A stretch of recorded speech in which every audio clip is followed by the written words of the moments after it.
Hello and welcome to part 2 of my sketchbook tour. I did a first part of the tour about a year ago actually.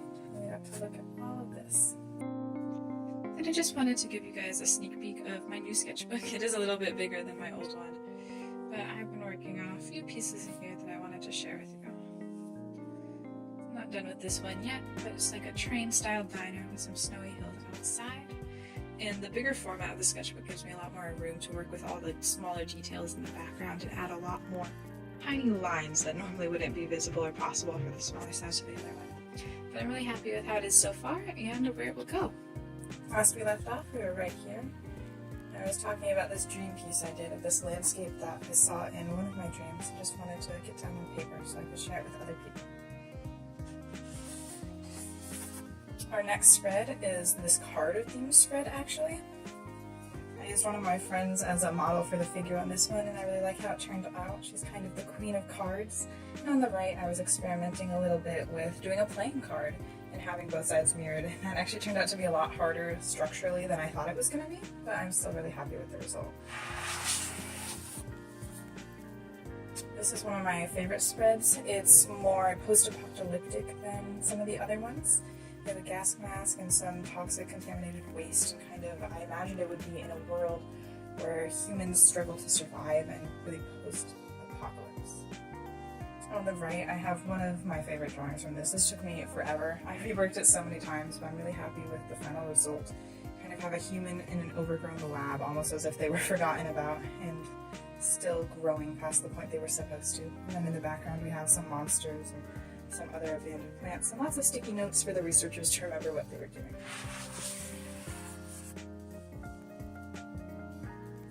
This spread is more fantasy based. On the left I have a tower kind of modeled off of what Rapunzel's tower would be if I imagined it was actually a healthy relationship. She was allowed to go outside and hang out with all of the plants and the wildlife. For this one I used a lot of gouache for the first time. I had just gotten my gouache set. I've really been experimenting with the colors and the textures and layering everything. And for the one on the right, this was another experiment with gouache and just the landscapes and how all the blues mixed together.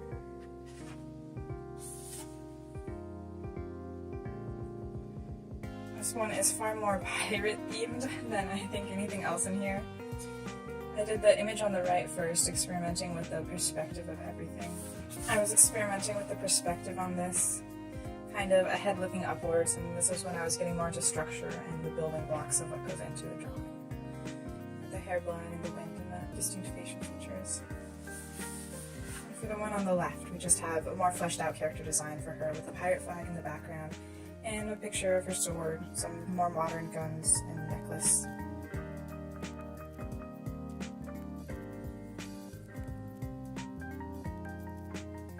This is one of the few spreads where I decided to do contrasting colors on both pages. And a lot of my spreads I try and keep the color palette really similar because I don't want them to clash. But I think this one worked out really well since they both have blue in each piece, and red and green are contrast colors. So the red behind her head really brings out the green and the blues in this really pad piece over here.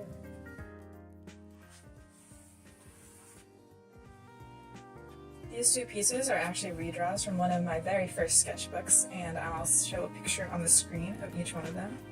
On the left, this was kind of more a sacrificial altar with a dusted sword waiting to be claimed by its rightful wielder. And on the right, it's more of a temple of worship. Both of these were originally done in acrylic paint back when I was just starting out with acrylics.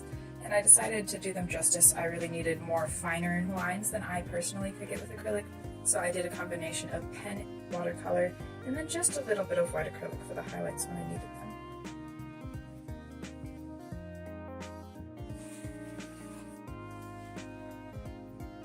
And this piece right here is obviously a forest piece. I wanted to do a full page spread for this one. And this one took me probably the longest of any of the others in my sketchbook. I reworked this so many times, specifically for the background. I always knew I wanted to have the tree and the table, and then the background I played with the idea of having it night, having it day, sunset, sunrise, night again, and then finally settled on midday, and I'm really happy with how it came out. And I think the clouds are very Studio Ghibli-esque, and I'm really pleased with how it looks. Kind of just like a fairy forest cafe being walked in on.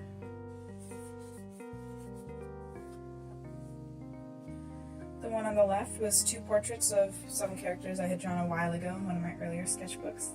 And I imagined them as detectives, and this would kind of just be their advertising poster if you ever needed to buy their detective services. And for the one on the right, I again wanted to experiment more with gouache, so this is all entirely in gouache, even the white lines and everything. And because of the detective theme, I wanted to kind of put a red herring in there, so it kind of ties into the detective themes of Ducks at Night.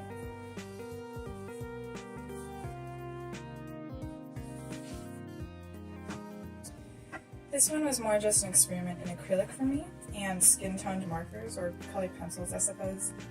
I had just gotten a recent skin-colored Crayola colored pencil set, and I was really excited to try them out, so that's the one on the left.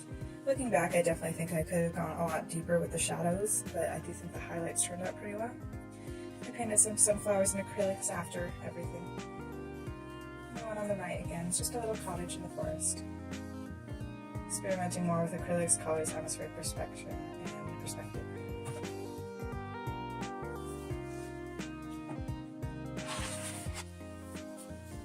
This one is more circus-esque, like some of my previous ones.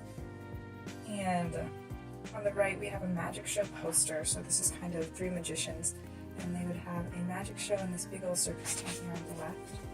And I went with a more comic book style for this one down here. As you can see, we have the tent right here, and then on the very bottom left you can have little flowers. And then we have a close-up of the flowers, and it shows all of the show tickets actually just grow right outside, so if you want admission you can just pick one and then enter on into the tent. You can see again, like in one of my previous drawings, it is day with the yellow wheat fields inside the tent instead of the night is outside. And we have this poster that follows around all of the circus.